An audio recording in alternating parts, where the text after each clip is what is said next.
Big pass நேயர்களுக்கு வணக்கம். மக்களே, நான் அப்போவே சொன்னேன், அவன் பொண்ணுன்னு பொண்ணுக்கு இருக்கு பிடிச்சி போய் அலைகிறான். அதாவது நம்ம எஃப்ஜே இன்னொருத்தி அப்படியே பூர்ணிமாவோட டிட்டோ. பூர்ணிமா என்ன பண்ணாலோ அதையே வச்சு இங்கே ப்ளே பண்ணுறா. அதாவது ஒரே ஆன்சர் தான், கொஷின் மட்டும் இவங்களுக்கு தகுந்த மாதிரி அவங்க மாற்றிக்கிறாங்க. இப்படி விளையாடிட்டு இருக்கிறாங்க. அதுதான் நம்ம இன்னைக்கு எபிசோடில் முதல் சீனில் தான் காட்டுறாங்க.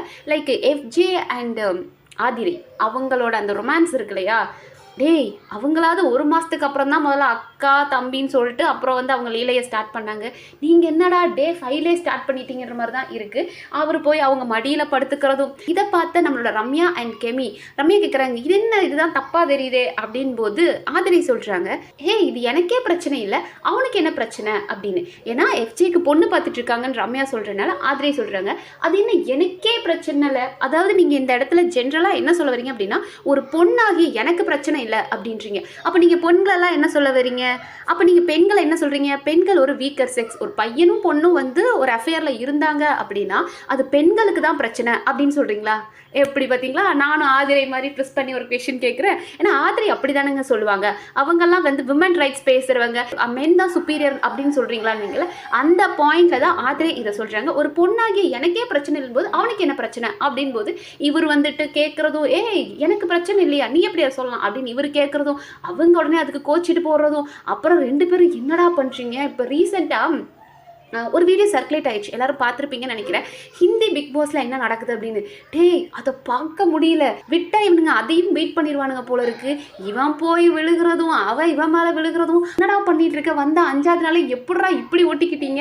இவங்கெல்லாம் வந்ததே நம்மளோட ஆதிரை சொன்னாங்க, கலையரசனை. இவரெல்லாம் எதுக்கு வந்தார், உலகத்துக்கு இவர் என்ன பண்ணிட்டாரு, என்ன சொசைட்டியில் இவர் கிழிச்சிட்டாருன்னு உள்ளே வந்தாருன்னு. மேடம் நீங்கள் ஏதோ பெருசாக சாதிக்க வந்தீங்க, இல்லை சாதிச்சுட்டு, மேடம் நீங்கள் ஏதோ பெருசாக சாதிச்சுட்டு வந்தீங்க, இல்லைன்னா சாதிக்க போகிறீங்க, எங்களை திருப்பூர் மாதிரி ஒரு ஊர்ல இருந்து நான் இங்க வந்து சாதிச்சு நிக்கிறேன்னா அப்படின்லாம் என்னென்னமோ பேசுனீங்களா மேடம் அப்படின்னு பார்த்தா மடியில படுக்கிறான், அவன் மேல படுக்கிறான். டே ஒரு செகண்ட் எங்களுக்கே என்ன நடக்குதுன்னு தெரியல. அப்புறம் கெமி வந்துட்டு, டே பார்க்க இது பார்க்க தாண்டா தப்பா தெரியுது அப்படின்னாங்க. சரி கெமி ஏதோ அர்த்தமா பேச போறாங்கன்னு பார்த்தா அப்படி 2 பேரும் ஒருத்தருக்கு ஒருத்தர் பின்னி பிணைஞ்சு படுத்திருந்தா தப்பா தெரியுது, நீ அவன் மடியில படுத்துக்கோ அப்படின்னு சொல்லி மறுபடியும் மடியில படுக்க வச்சு போனாங்க.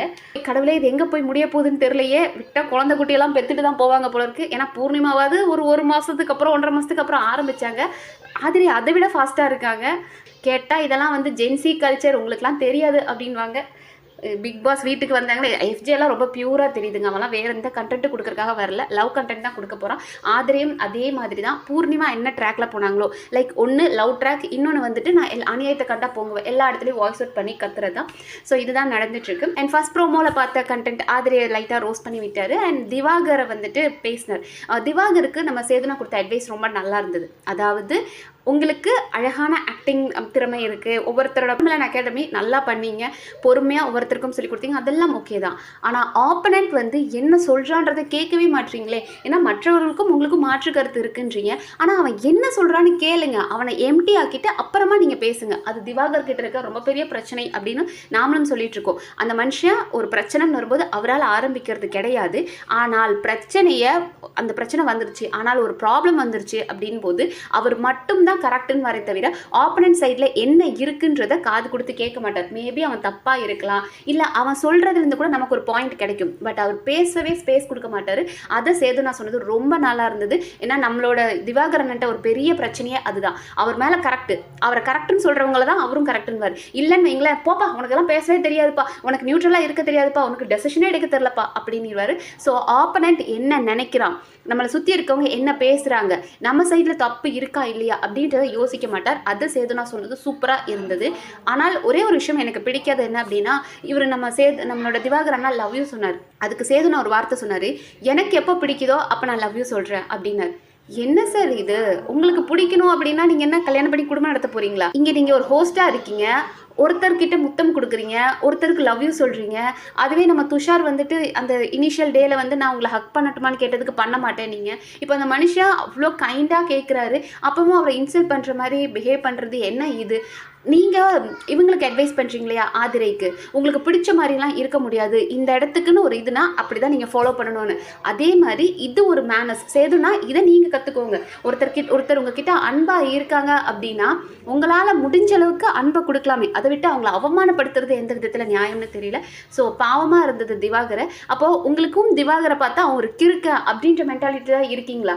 நீங்கள் தானே சார் சொன்னீங்க எல்லாரையும் நீங்கள் ஜீரோலேருந்து பார்க்க ஆரம்பிங்க, அவங்க வெளியே என்ன பண்ணுறாங்க அதெல்லாம் தேவை கிடையாது, இந்த பிக் பாஸ் வீட்டுக்குள்ள அவங்க என்ன பண்றாங்கன்றதான் பார்க்கணும். இந்த ஒரு வாரத்துல அவர் நல்லா பண்ணியிருக்காரு, எத்தனையோ பிரச்சனைகளை கரெக்டாக ஃபேஸ் பண்ணியிருக்காரு. அவரை சுற்றி எத்தனை பேர் அடித்தாலும் மனுஷன் அதை கரெக்டாக ஹேண்டில் பண்ணியிருக்காரு. எந்த இடத்துலையும் வார்த்தை வித்தியாசமாக மற்றவங்க மாதிரி பைத்தியக்காரன் சொல்கிறது இல்லை தப்பான வார்த்தைகளை பேசாமல் எல்லாரையும் சார் அப்படின்ற மரியாதையோட பேசினாரே தவிர அவருக்காக அவர் டிஃபெண்ட் பண்ணியிருக்காரு. எந்த பிரச்சனை வந்தாலும் தன்னையும் டிஃபெண்ட் பண்ணி அந்த ப்ராப்ளத்தையும் ஃபேஸ் பண்ணியிருக்காரு. ஸோ சேதுனா பிஹேவியர் எனக்கு இதில் சுத்தமாக பிடிக்கல. அண்ட் உங்களோட ஒப்பீனியன் என்ன அப்படின்றத கமெண்ட் செக்ஷனில் சொல்லுங்கள். அண்ட் இன்னும் வேறு என்ன இன்ட்ரெஸ்டிங்காக வருது அப்படின்றத நம்ம அடுத்த வீடியோவில் பார்க்கலாம். அண்ட் இந்த வீடியோ உங்களுக்கு பிடிச்சிருந்தா சப்ஸ்கிரைப் பண்ணி சப்போர்ட் பண்ணுங்கள். நன்றி.